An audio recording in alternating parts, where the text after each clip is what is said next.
Good morning, student. This is the fifth very chapter for class 8, the unification of Europe under the Napoleon and his defeat. Now we are going to deal with we were dealing with the decline of the Napoleon's empire, the continental system, the peninsular war, the Russian. We have to deal with now the Russian campaign, the Russian Tsar,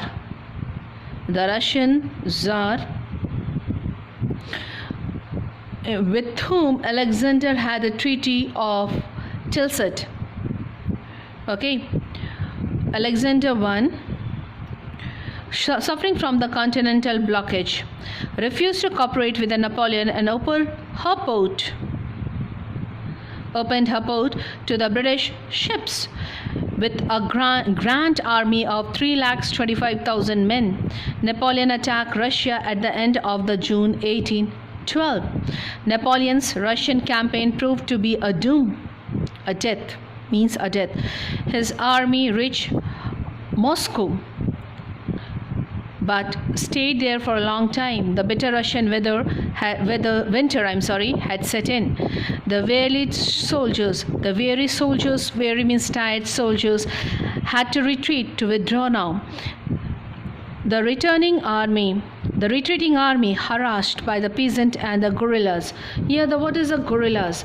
Guerrillas means a member of a small independent group taking part in irregular fighting, typically against the large regular force. Once again, I am repeating about the guerrillas, a member of a small independent group taking part in irregular fighting, typically against larger regular forces. Okay. So here, the returning back army was harassed by the peasants and the guerrillas, perished, destroyed in a large number in the bitter cold. The embark, what is the meaning of embark here? The began a new course of action, as so vast on undertaking in the east, while England remained unconquered in the west, was a mistake. Now, revolt in Prussia. The Prussia too, a nationalist reaction developed against Napoleon. The Prussian army was overhauled. What is overhauled? Examined and repaired. A patriotic movement arose amongst the student and intellectual. Now, Napoleon's harsh treatment towards the Pope arose opposition from the Catholics everywhere. This was a moment for the enemy power to unite and start a battle of a nation. So here in the Prussia, the nationalist reaction developed against the Napoleon, the students and the intellectual. Plus,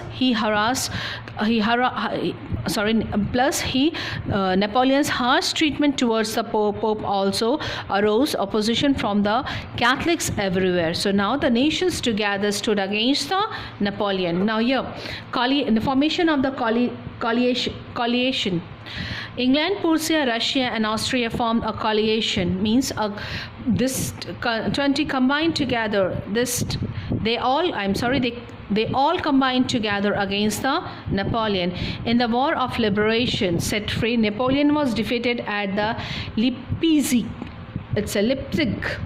And again at the Battle of Paris, Napoleon abdicated, gave up the throne and was sent to the Elba by the Treaty of Paris. The old Bourbon monarch was restored in France. Napoleon made another attempt to recover his empire. He escaped from Elba and landed in France, where he was received with the tremendous enthusiasm. Great excitement, or very great enthusiasm means excitement. However, he was ultimately defeated in the Battle of Waterloo. The 100 days ruling of Napoleon came to an end. The time Napoleon was exiled to the faraway island at St. Helena, where he died in 1821. Napoleon's impact on Europe. European conquest led to the spread of two ideas. The first was the idea of freedom and second was that of nationalism. So what was the impact of Napoleon in Europe? So first was the idea of freedom and second was that of nationalism. When Napoleon and the armies invaded other countries in Europe, they carried with them a revolutionary idea of liberty and equality, liberty, freedom. Napoleon through his conquest had built a huge European empire. He came to power at the time when the ideas of liberty, equality, and fraternity were well established in France. Napoleon called himself a child of revolution. He introduced a code, Napoleon, and sound administrative system in every country that he conquered. Equality before the law and equality educational opportunities were ensured.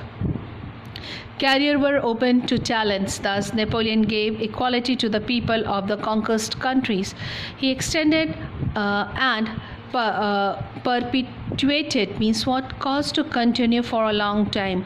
Perpetuated the effect of the French Revolution in Europe by destroying the feudal privileges.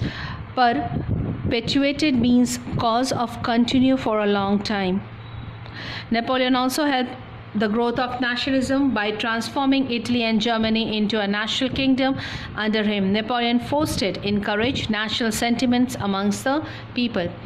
Students, I want you to complete the question answers and what are not in the question, what topics are not in the question answers, please make short notes of it.